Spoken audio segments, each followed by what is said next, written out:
छोटी जिंदगी में भी खुशी मिल जाती है। राज आ गए? हाँ मीरा, कितनी अच्छी रोटी बना रही हो। दौलत में स्टेटस की तलाश रहती है। मीरा, पार्टी में आ रही हो ना? हाँ सोनिया, बताओ। एनिवर्सरी पार्टी है, बड़े लोग आ रहे हैं। ओह ठीक है। बहनों की बात, लेकिन फकर बीच में आ जाता है। हाँ समझ गई, पर ये बात दिल को चुभती है।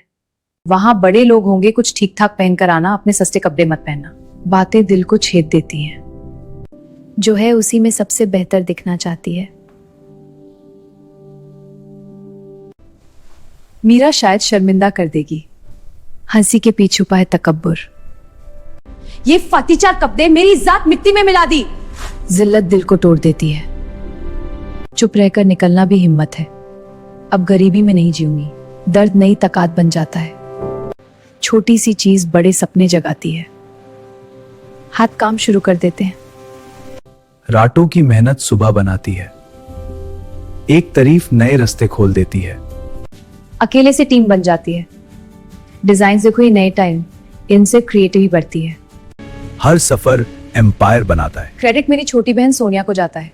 करीनिया उपदेश को सलाम करती है।